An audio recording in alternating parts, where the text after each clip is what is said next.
T-minus 17 seconds and counting. 15, 12, 11, 10, 9, 8, 7, 6, start, 2, 1, boost ignition, and liftoff of the Space Shuttle Discovery, returning to the space station, paving the way for future missions beyond.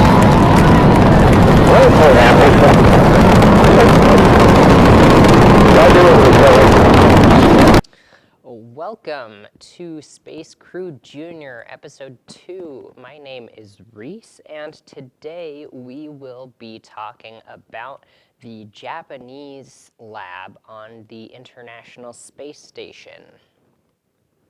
So the Japanese lab is properly called the Japanese Experiment Module, also nicknamed Kibo, which is a word in Japanese that means hope in English. Now, this image was taken from another part of the ISS looking out at Kibo. And you can see all three of its major parts here. We have the main pressurized module, the exposed facility out here, and then another smaller pressurized module on top. Now, this is a full image of the space station, and we have indicated on the top here Kibo with the black arrow. So this here is Kibo, and you can see it's actually quite large compared to its neighboring modules, and it is actually the largest single module on the ISS. Now, its other segments neighboring it right here is actually the European Space Agency's Lab Columbus, and then down here is the US Lab Destiny. So all three of the space station's labs are clustered on the one end. So Kibo was built by JAXA, the Japanese Aerospace Exploration Agency.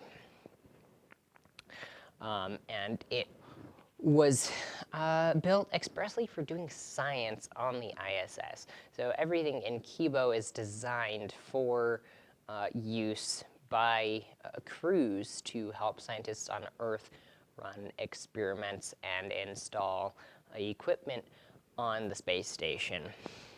As I already said, it is the largest single ISS module,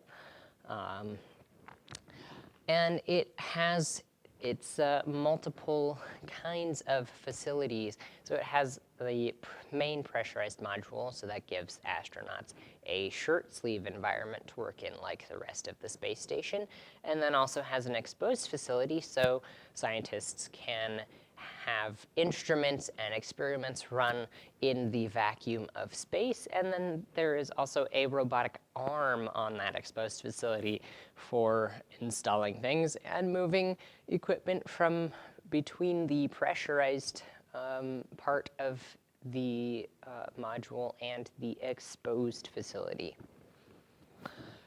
It was built in Japan by JAXA in partnership with Mitsubishi Heavy Industries.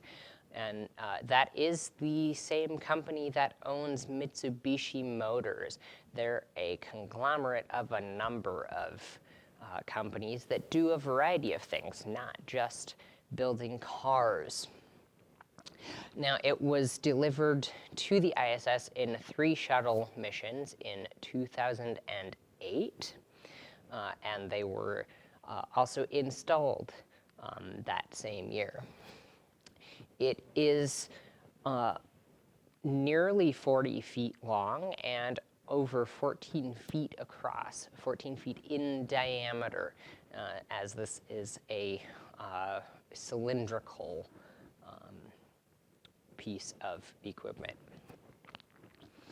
Now, there's a lot of science that goes on Kibo. I cannot talk about all of it today because there's simply too much of it. But some examples of the general science that happens on Kibo include bioscience, plant growth, remote observation of Earth, launching CubeSats, and also space medicine. And just a couple examples of things that are done using Kibo are launching of these CubeSats, which is what this up here is showing. That is a miniaturized satellite, and CubeSats are so small that they don't exceed 4.4 pounds in weight. So they're really very small, but they have capabilities similar to some of our earliest satellites that we launched into orbit, like Sputnik. And the one that we have here is just 3.9 inches on a side. So each side of this cube here is just under 4 inches across. So it's truly very small. Now this bottom image is actually a collection of remote sensing pictures taken by an instrument that was on Kibo, though it has since been retired. And this instrument observed our coastlines and other aspects of Earth terrain. So some past experiments, I have here just a few of them, because again, there are many. CATS was an instrument that measured air pollution. So it looked at things like smoke, ash, other particulates in our atmosphere, and quantified those so that scientists could learn about air quality globally and how these things travel through our atmosphere. HICO is actually the instrument that took those images on the previous slide, and it observed Earth across a wide light spectrum. So that means it spanned a light spectrum from all the visible light, like what the human eye can see, into nearly infrared. And so it observed for things like plankton in the oceans, terrain and vegetation cover on land, and a variety of other things. And it took nearly 10,000 images before it was retired in 2011. SMILES was a very short-lived instrument. It only operated for about 6 months, from 2009 to 2010. And it was designed to observe the atmosphere, specifically the stratosphere and the ozone layer. Now, you've probably heard of our ozone layer and that it's got a hole in it, and then that's important because the ozone protects us from UV radiation from the sun. And so scientists really want to keep an eye on our ozone layer and make sure that it's healthy and keep track of that hole and see what it's doing, since it is very important to protect us from ultraviolet radiation. Some current experiments on Kibo I have listed here. The Melfi, the minus 80-degree freezer for ISS, gives lots of storage space on the space station for materials. It's great for storing biological materials that then will be sent from the ISS back to Earth for scientists to then complete their research. And it can store things at temperatures as low as minus 99 degrees Celsius. Now, the Orbiting Carbon Observatory is important to us today because of global climate warming and the fact that we humans are putting a lot more carbon dioxide into the atmosphere. And so that's what the OCO3 is doing. It's observing carbon dioxide. And so it specifically is observing the world's rainforests, because scientists want to know how this increase in CO2 is affecting our trees. And so how do these trees take up carbon dioxide and how do they release it? And our rainforests are our densest forests on the planet. Now, the last one here we will be talking about more, and that is the Advanced Plant Habitat, or APH. And it is a growth chamber on the space station specifically designed for growing plants in space.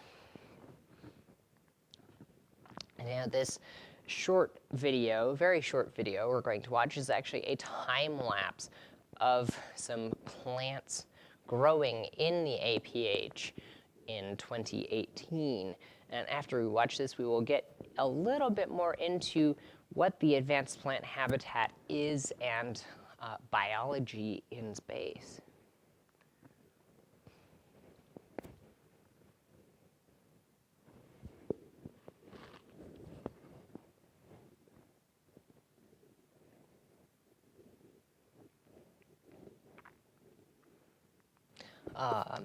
Yes, so that short time lapse is showing growth of two different plants.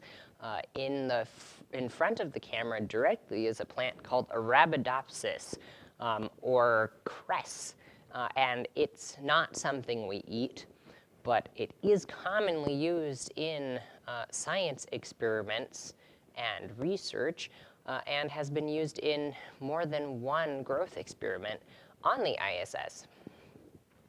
And the plant behind that is dwarf wheat, which is actually something that we could use as a food source. Which brings me to, why do we want to grow food in space, and why has NASA dedicated such a thing, such a piece of equipment to this project? And that's for a variety of reasons. It's good for astronauts overall. It's been found that it actually improves their well-being to have something growing and to take care of on the ISS, because, well, space is otherwise not got anything growing as far as we know. And astronaut diets may also be generally missing certain nutrients that they can only really get from fresh fruits and vegetables. Astronauts have also expressed desire for more fresh fruits and veggies because it's not something they get very much of while on their missions. And it's also important for future deep space exploration. We currently only have unmanned missions out far in our solar system, and we've only ever sent people to the moon. That's the farthest that we've had any person from Earth. And it is paramount that if we want to send people to, say, Mars or further off in our solar system, that they be able to grow their own food. And this also does benefit us here on Earth by helping us develop new technologies for things like food preservation. The Advanced Plant Habitat joins two other plant growth chambers on the ISS, though it is the most recent addition. It was only flown to the space station in 2017 and installed in 2018. And before this happened, prototypes were created and tested on Earth because we needed to be sure everything would work and it would properly grow plants in space, because it's very hard to get things into space and onto the space station. And so it would have been a real bummer if NASA had put in all that work only then to find that something wasn't functional by the time it was installed there. And the prototypes are still used on Earth for testing out growth of certain plants. Before then, they're selected for experiments on the space station. Now, this next video we're going to watch is a very brief introduction to the most recent plant growth experiment in the advanced plant habitat done in 2021, just last year. Why? I am Matt Romine. I'm a plant scientist helping astronauts grow peppers in space. Why? Because in order to send humans to Mars, we need to spice things up. NASA astronaut Shane Kimbrough recently added water to 48 seedlings to start the experiment aboard the International Space Station. The peppers will be grown in the advanced plant habitat, a plant growth chamber about the size of a kitchen oven. Peppers will be ripe for harvest in about 3.5 months. The type of peppers are New Mex Espinal improved, a hybrid pepper from New Mexico often grown in the Hatch Valley. These peppers had the best combination of performance and flavor of the nearly 24 cultivars we tested. These peppers are not just flavorful, but also nutritious, being more dense in vitamin C than even an orange. This research will expand NASA's Space Cookbook, helping keep the astronauts healthy and their senses satisfied as we venture to the Moon and Mars. Click the links below to find out more and follow along on social media.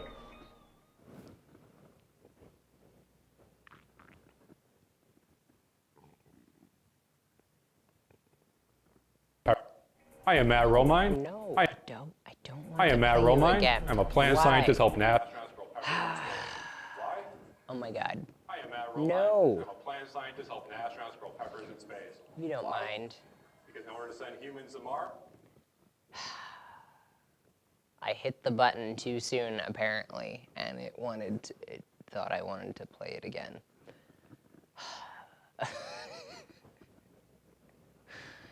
Technical difficulties. No. Oh my God. astronauts grow peppers in space. Why? Because in order to send humans to Mars, Will it let you advance the slide up there since it's okay?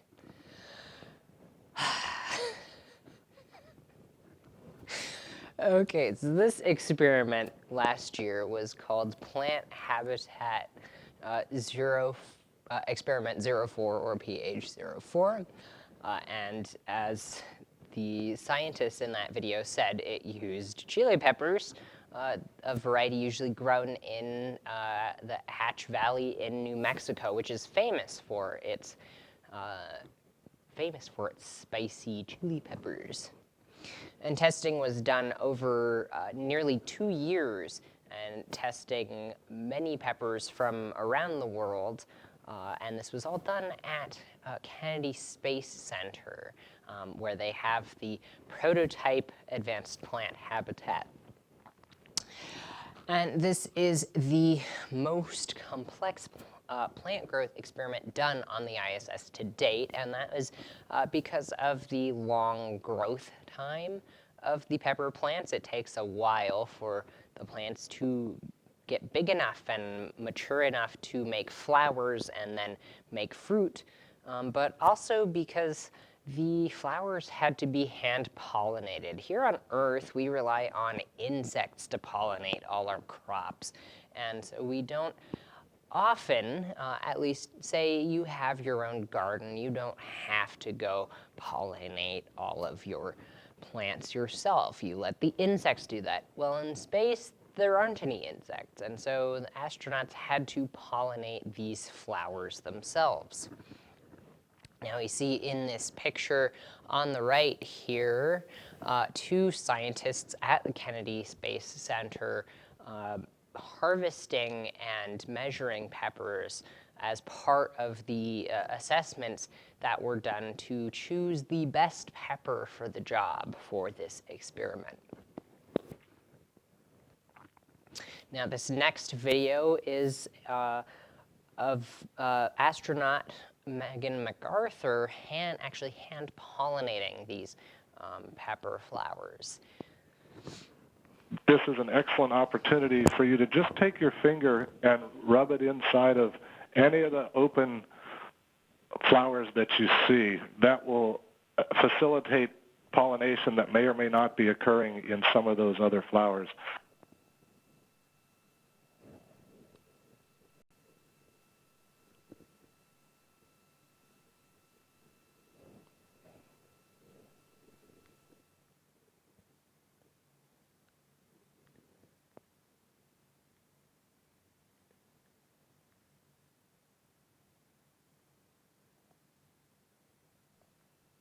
Okay, I think that's all of the open flowers that we can see.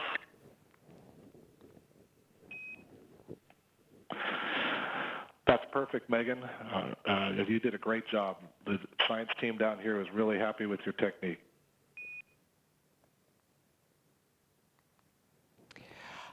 Yes, so I've talked a lot about the peppers being grown, but not why NASA chose peppers specifically. And there are actually some reasons why peppers were a good choice for growing in space. Now, some crew have in the past expressed that they lose some sense of taste and smell when they're in space, and so then they prefer strongly seasoned foods or spicy foods, and so a spicy pepper meets those requirements. Peppers are also very high in vitamin C, which we already heard the plant scientist talk about, and that is a nutrient that we don't want our astronauts to be lacking in. And peppers also don't require a whole lot of storage or preparation to eat, which is one of the requirements that foods we grow in space have to meet. And this also gives us a unique opportunity to find out how microgravity affects pepper spiciness, because we know that growing environment affects how spicy a pepper will be, but we've obviously never grown peppers in space before. And that was part of the data collected by NASA, was crew feedback on the taste and spiciness of the peppers, and then they were going to actually measure how many Scovilles the peppers measured at, which is the unit used to measure the spiciness of chili peppers. Now, we're going to watch another short video with some good time-lapse footage of these pepper plants growing.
Yeah, so here we have just a couple more images of those pepper plants in the advanced plant habitat.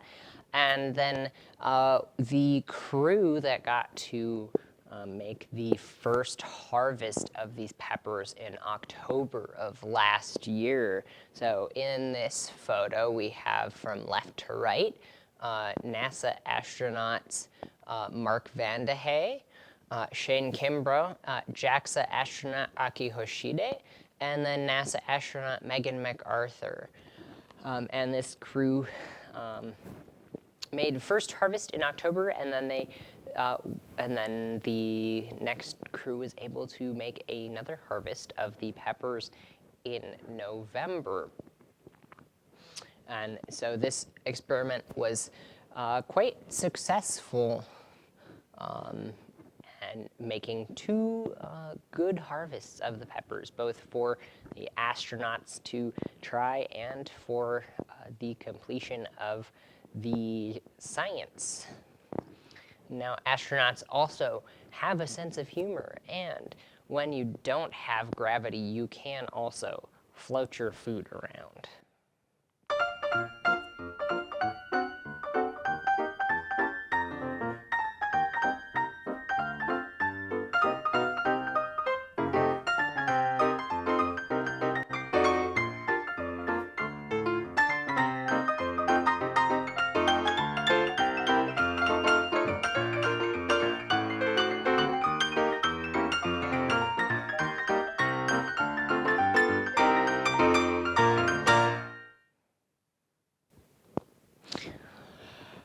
Now, this experiment was, because it was so successful, actually means that now we may be able to try other similar things in the future.